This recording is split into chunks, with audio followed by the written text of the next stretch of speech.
The penultimate round of the Formula 1 season has come and gone in Qatar, and there's a lot of controversial moments to talk about, from controversial penalties to beef between two drivers, and plus recently announced today a racetrack dropping off the calendar in the near future. So a lot to talk about this weekend. So if you don't like daily reactions, leave a like, subscribe if you're new. If you like these weekly F1 reactions, then leave a like, subscribe if you're new as well. One more release to go next week in Abu Dhabi, and then the season's over.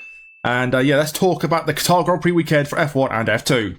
Well, coming into this weekend, we could have had a Constructors' title decided if McLaren outscored Ferrari, but that didn't happen because McLaren are useless, thanks to Lando Norris. But let's talk about sprint qualifying, and it started off pretty well for them. Lando Norris took the pole for the sprint qualifying, a great lap in the end for him ahead of George Russell, who was on form this weekend, continued his form from last weekend in Vegas with P2, with Oscar Piastri completing McLaren 1-3 in the end. When you had the two Ferraris of Carlos Sainz and Charles Leclerc 4th and 5th doing Ferrari things, not doing too badly considering they were supposed to suck at this track. And you had Max Verstappen P6 for Red Bull, especially at the sprint side of things, was awful. Lewis Hamilton continues his terrible end to the season, his terrible end to his career at Mercedes anyway for P7. Pierre Gasly doing great works again in P8 for Alpine, with Nico Hulkenberg once again top 10 for Haas, and Liam Lawson having a great day in P10 for RB. Then you have Fernando Alonso P11 for Aston Martin. Wasn't too bad really considering how bad that car is. With Alex Albon P12 for Williams, so not too bad as well. Valtteri Bottas, round of applause for him at P30 for King Sauber. Sauber cooked this weekend. With Lance Stroll takes P14, and Kevin Magnussen, P15, a little bit disappointing for him. RSQ1, Sergio Perez, standard Sergio Perez, P16, in his penultimate weekend in F1, based on the rumours. Yuki Tsunoda, brief disappointment really, 17th for RB, although RB was shocking. Esteban Ocon in his final weekend for Alpine, little did we know that was going to be the case at the time, was P18. Zhou Guanyu, disappointing in P19 for Sauber, and Franco Colapinto's terrible weekend really was P20. But yeah, you know, standard Norris, Paul Perez out in Q1, standard really. Then you had Oscar Piastri win the sprint for McLaren, led about 100 metres, if that, obviously, thanks to Lando Norris, who respectfully gave him the position, and still finished P2. McLaren won 2, great day for them. George Russell, P3, lost the second place at the start, and then kind of got stuck behind the McLaren. What was a very boring sprint because the McLaren's kind of ruined it. Well, they did ruin it. I mean, it was fair enough for McLaren, but for everyone else, they ruined it. Carlos Sainz and Charles Leclerc did the same for the sprint, was 4th to 5th. Lewis Hamilton, 6th, Mercedes at 2 bad. Nico Hulkenberg getting a big couple of points for Haas and P7, and Max Verstappen, Red Bull's awful sprint, P8 in the end for him, behind the 6th best team, 5th best team in the sprint, with Pierre Gasly and Kevin Magnussen just start the top 10, well, just start the points, say the top 10, and you have Fernando Alonso, Valtteri Bottas, P12, one of his best results of the year, Lance Stroll, Esteban Ocon, not too bad, Alex Albon, like Liam Lawson, who had a horrible lap 1, P16, with Yuki Tsunoda, Franco Colapinto, Zhou Guanyu pitted after trying the soft time to work, and Sergio Perez was P20 in his final ever sprint, 20th and last. Horror from Sergio Perez, that was strategic from Red Bull, well, from Perez anyway, not from Red Bull. Then we move on to qualifying, and this is where the big controversial starts. Max Verstappen took a rightful pole position in the Red Bull. Great run for him after being nowhere in sprint. They pretty much changed everything on that car, and he got pole in the end. A great day for him. George Russell, Mr. Karen, Mr. Fake, Mr. Snake, whatever you want to call him, P2, giving Verstappen an unfair penalty. I still stand by it. Never a penalty in my eyes. How Russell can say that is a joke, and well, Verstappen exposed Russell to what he is, and just exposed how much of a horrible, snaky, disgusting team Mercedes and George Russell is. And all I'm going to say, thoughts and prayers with Andrea Giovinazzi, because he is going to be absolutely destroyed when he goes to that team mentally. So, my thoughts and prayers are with him. He will, yeah, so not good for Antonelli. We'll talk about Antonelli later, to be honest, because he had a horrible weekend anyway. Via Russell, as a result, was given the pole after Verstappen was given a one-place grid penalty. Yeah, let's just make things up, why don't we? A one-place grid penalty, yep. That's exactly what you want to do. Just a one-place grid penalty, yep, make things up on the spot. Two McLarens, Lando Norris and Oscar Piastri, second row, solid, to be honest. Charles Leclerc, P5 again, was 5th period the whole time, wasn't he, for Ferrari. Lewis Hamilton, he was doing struggling. Mercedes in P6, with Carlos Sainz in the Ferrari in 7th. Fernando Alonso into Q3 for Aston Martin in P8. Sergio Perez in his penultimate qualifying was 9th for Red Bull. Got to the top 10 or something at least, and Kevin Magnussen in his penultimate qualifying for Haas was in P10.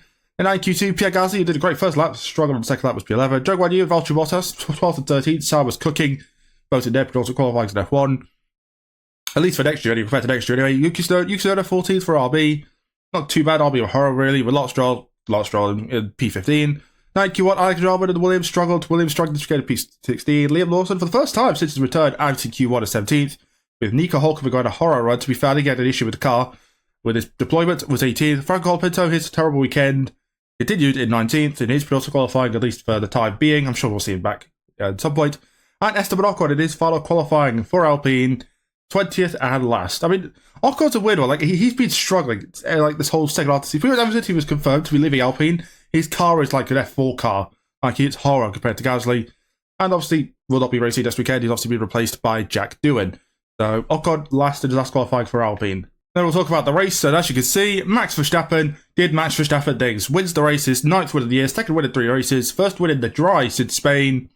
Absolutely cooked Russell, cut off the start. Russell on pole, led about 400 metres, because he's an idiot. Can't drive, loses P1 straight away. And a track where it's 100% pole rate win record. A fumble at classic George Russell. But yeah, Verstappen took the lead, never looked back. Good battle with Norris. Great battle with Norris, to be fair. And won the race. Great result for him. Charles Leclerc somehow managed to finesse a P2 out of this race. How we got a P2, I'll never know.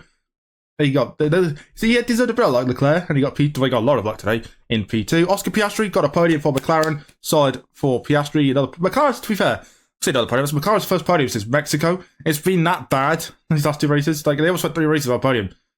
Not good, but Piastri, P3, solid. George Russell, well, had an awful race. Mercedes' race pace was terrible. They ended up P4. Had a penalty for being 10 collets or whatever it's called. So that did change, I think, P4. Anyway, Pierre Gasly, round of applause for Alpine, P5. Alpine now pretty much guaranteed P6 now in the championship. Because 5 points, only 1 race to go. And it's Abu Dhabi, so you're not really going to get much carnage there. So P5 solidifies that. He's only 1 point behind Hulkenberg about for P10 in the drivers. That could be a little bit fun as well. But yeah, great day for him. Carlos Sainz, who had a puncture, finished in P6 in the Ferrari because of the controversial debris on the track because of the wing mirror from Albon. Although, to be fair, people say the debris caused the puncture. It didn't. If you watch the replay, Sainz has already got the puncture, and watch Sainz's interview. People actually watched interviews, you would realise Sainz had the puncture at the final corner. The debris was on the second half of the start-finish straight. So it's not the debris. It was just the tyre gave up. So, Carlos Sainz, and that damaged the car, that helped us away, couldn't get past Gasly. P60 of him. Fernando Alonso back in the points for Aston Martin in P7. His first point since, I think, like, Singapore, I think it is. Yeah, the whole video, yeah, Singapore. It's been a long time coming. But a great day for him. Zhou Guanyu, my round of applause. Everyone's driver of the day. P8 gets his and Sauber's first points of the year. Sauber finally have points. And I'll tell you now, when I go do the Constructors' Championship World after every race, I always go RB, Williams, all our points, then Sauber, our points. Try to get out of that habit of saying, because you just standard procedure. Sauber, 0 points. You just expect to say that. Now they have 4. And they have to go Williams, Sauber on points. It's just a weird thing to say, but they got points. Great result for Zhou Guanyu in his penultimate race in F1. Gets some 4 points. Great result for him. Kevin Magnussen gets a couple of points in the Haas at his penultimate race in F1. Could be their final points for all we know. Yeah, great day. Got screwed by the safety car, otherwise he could be with Gasly, to be honest. But still, P9, good result for him. And Lando Norris, P10 in McLaren. 10 seconds stop and go for speeding under double with yellows. People try to argue it's taking a harsh penalty. Penalty's a penalty. If that's the rules, that's the rules. Don't cry about it. Grow up. That's all I'll say to that. But gets a couple of points because he got the faster lap. Although, to be fair, he ruined the fucking results because he beat Valtteri Bottas. Screw you, Lando Norris. And speaking of Bottas, P11. To be fair, the fact Norris put 30 seconds on Bottas in 11 laps is kind of ridiculous, to be honest. Yeah, Valtteri Bottas just was on the end on the points in P11. To be fair to Bottas, there was a lot, and I mean a lot, of things that went against him this race. From getting screwed by Lawson at the start, to then getting the wing mirror, running over the wing mirror, to then the strategy was awful, blue flags. It was just a horror day for Bottas in the end in P11. In his penultimate race in F1, please let him score a point in Abu Dhabi. That's all we want. That's all everyone wants, is a Bottas point in Abu Dhabi. Then you had Lewis Hamilton, P12 for Mercedes. It is penultimate race for Mercedes, ends up in P12. Horror day for Hamilton. Had a bad start, jumped the start, so we're already kind of off to a bad start there, literally. And then he was stuck down in P8 behind Perez, couldn't really do anything. And then he got the puncture, which kind of screwed everything over. Then he forgot to put his pit limiter on, he got to drive through, was massively speedy in the pit lane. Wants to retire the car. It's just a horror day for him in the end. P12. Yeah, he wanted one more race, Hamilton fans, and then you can get over this absolute god-awful year with Mercedes.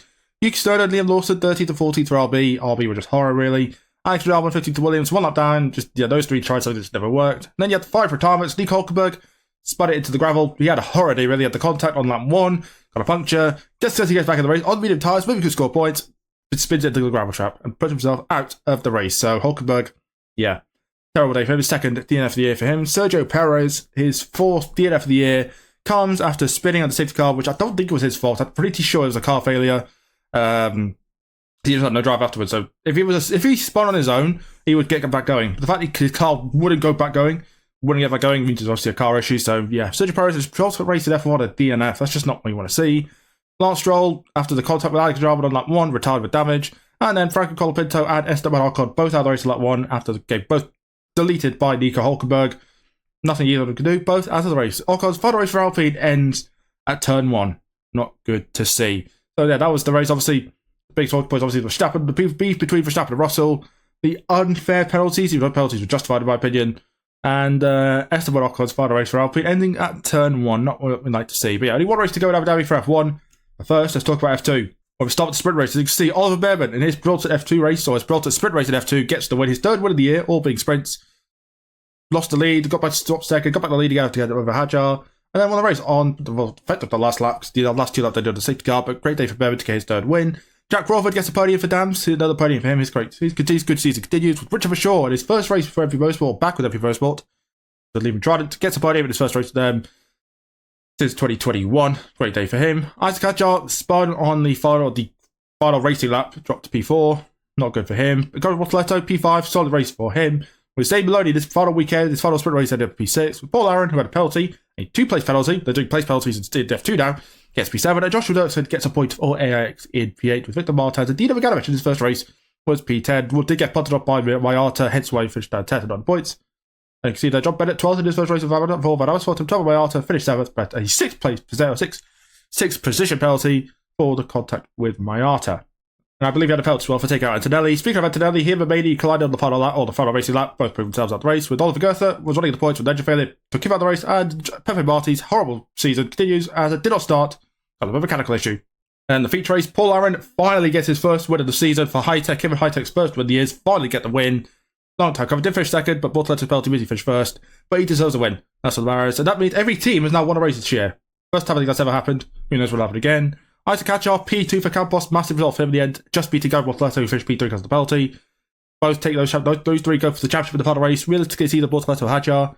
Ultimately, it doesn't really matter because both of them are going to be in F1 next year. Bortoletto's confirmed, Hajar is going to be confirmed after the season. And Oliver Goethe getting his first points of the year for Every Motorsport in F2, with Dino Vaganovic in his 2nd race gets his first points for Dams. Christian Mansell, 1 point for him in the Trident.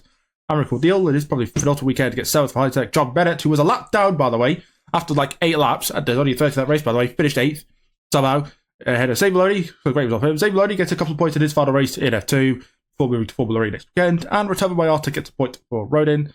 See, Keen Shields somehow managed to finesse the P11, I never know, and Oliver Behrman and Joshua Dirksen there as well. You had, I believe, 3 DNFs, so Victor Martins technically retired, but continued got back to the race for no reason. You had Jack Crawford and Rafael Villagomez collide, Crawford taking out Villagomez, both out of the race. As a result, Crawford has been given a penalty for next race, so not good for him. And Andrea Antonelli was taken out on the first pit stop after getting hit by Shaw, who had about 50 million penalties as a result. Yeah, weekend to forget for Antonelli. But we go to the final race in Abu Dhabi for F2 between Bortoletto, Hajar, and Aaron for the championship. Realistically, it's Bortoletto and Hajar. Half a point in it. Who knows who's going to win the championship? Ultimately, it doesn't matter. Both will be in F1 next year. No one to say round of applause to Avi Pollock, who won the F1 Academy Championship. So congratulations to her. And that is it then for Qatar. Pretty good chaotic weekend in all the ways of the one, both on and off the track. And we go to Abu Dhabi this weekend in a few days' time for the final round of the season. Should be a lot of fun. So if you enjoyed the video, like, subscribe for that. Check out these videos to the also channel and subscribe up there. I'll see you next one. Bye guys.